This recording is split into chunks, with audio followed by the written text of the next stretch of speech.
It's October, which means it is spooky season, and with Halloween just around the corner, I've had the idea to DIY at least one decoration piece. So in today's video, I'll be turning this coloring page into a cute Halloween decoration using the M1 Ultra, a 4-in-1 craft machine gifted to me from xTool, who is also the kind sponsor of today's video. So let's get started. October for most of the online art community is the month of art prompts and challenges. But this year is extra special and has been extra exciting because I've also been hosting my first ever challenge. It is a coloring challenge called Fructober that consists of 13 coloring pages for you to color throughout the month. I've been posting and sharing my own pages on the Mondays, Wednesdays, and Fridays throughout the whole month, and I've also been sharing and making short process videos with a cute little story narration to go with each one. I've been having a lot of fun, of course, coloring in all the pages, but I've been especially enjoying seeing all the posts that you share of your own versions. It's really so heartwarming to see others join my challenge and be excited about it. I was a bit nervous at the beginning before we started the challenge because I spent a lot of time and energy preparing for it and creating it, but it's been so worthwhile. This is actually the cover of the official Fructober coloring page, and it is the page that I'll be turning into an actual piece of decoration that I can use to decorate our home in anticipation for the young trick-or-treaters.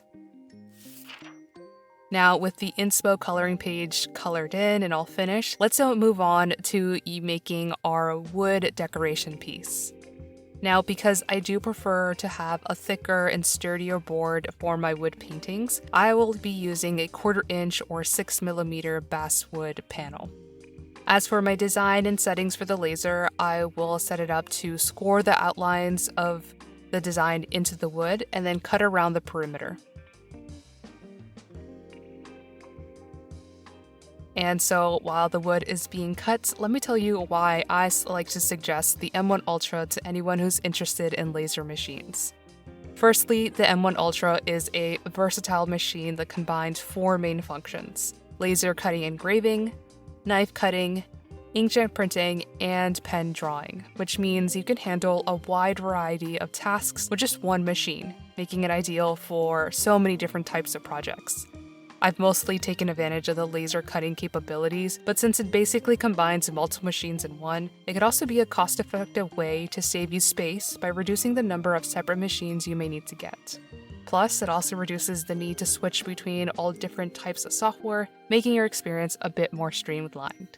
So, whether you're new to the world of laser craft machines or are on the hunt for something to elevate your process, the M1 Ultra can enhance your experience by combining multiple functions which allow you to enjoy the versatility and creativity of a multifunctional process. And so, if you are interested in checking it out for yourself, I'll leave a link for you in my description below. Thank you to xTool for being a supporter of the channel. I'm so excited to create even more projects like this with the M1 Ultra, but for now, let's take the piece out of the machine to sand and prime it for painting next. To paint this piece, I will be primarily using acrylic wash. It's what I've used in past projects, and I find that it works really great on wood. I'll also be using black Posca pens to outline my design and color in the edges. And finally, I'll use a bit of my Polychromos colored pencils, along with some Neocolor wax pastels for small details at the end. Now, with all those details out of the way, let's start coloring. To start, I'll be going in with my black Posca pens for the outline and edges. Typically, in my illustrations, I like to avoid using such a dark color, but since my inspiration for this painting is a coloring page, I have to do those black lines, of course.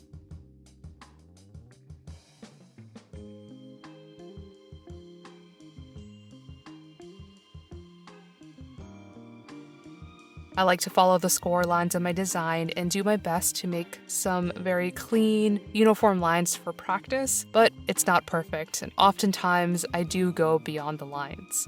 But that's fine because I'll be using the acrylic wash to paint over those next.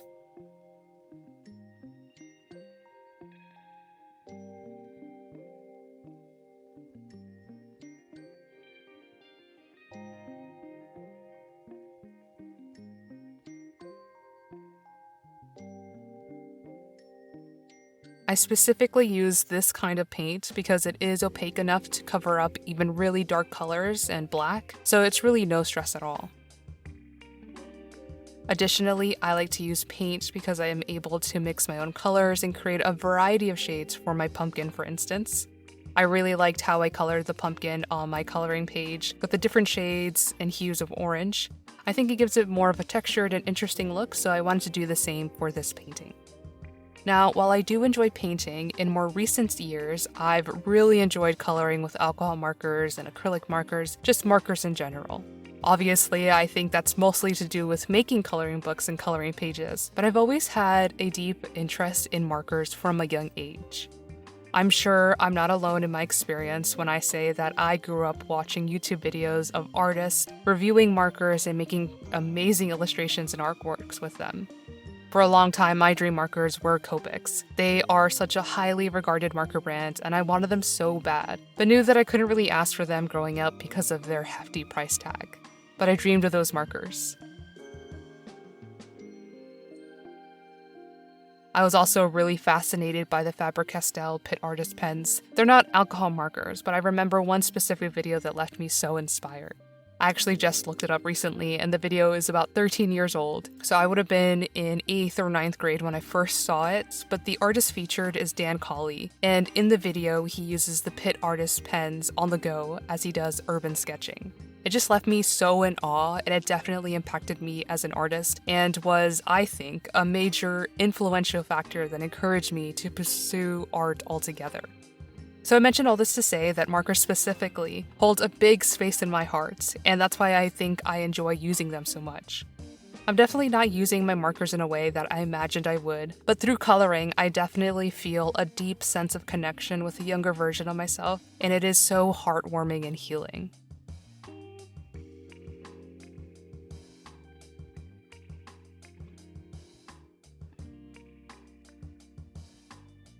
Now, as for the eyes of the jack-o'-lantern, the leaves, and maple or cow, I mostly stuck to using simple base colors when I was painting them.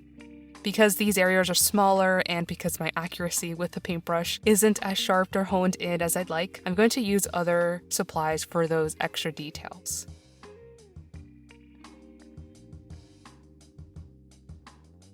Now, in addition to making my coloring books, I also have a Patreon where I like to release 2 new coloring pages every single month to my members. It's actually been a lot of fun making these coloring pages, and it's been a consistent way for me to keep creating coloring materials for you, especially in between larger, more intense coloring book projects. Recently on my Patreon, I also did my first ever coloring live stream where I colored in a page from my Spread the Love coloring book, and it was actually a lot of fun and not as scary as I had imagined. I found it so nice to be able to sit down and not just color, but also chat with my members. So going forward, I plan to do about 2 streams every month, where one will be exclusive to my paid members and the other would be open to all Patreon members, including those who subscribe for free. I'm also able to record the stream, so once it's over, I'll also share it for those that might have missed it or couldn't make it to the live. These recordings, however, will only be accessible to the paid members. But if that sounds like a good time, I encourage you to check out my Patreon page. I also have a few physical reward tiers where I send out stickers, postcards, and printed out coloring pages straight to your mailbox every single month. This is a preview of what I'm offering for October. It's all themed around spooky season and Halloween, but making these rewards is always so fun to create, and I really look forward to packing them and sending them out every single month. So if you'd like to learn more about all of that, you can check it out on my Patreon page, but no pressure at all. Because while I do have a deep appreciation for my patrons, you being here and supporting me through watching my videos and engaging with my socials is also super special to me, and it's more than enough already.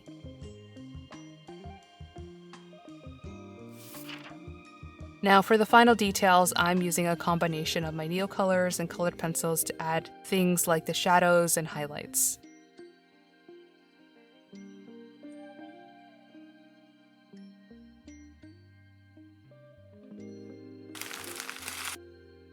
Here is the final look. I really enjoy making finished artworks like this, and it feels so good to have a tangible piece that I can touch and feel, but also display and share with others.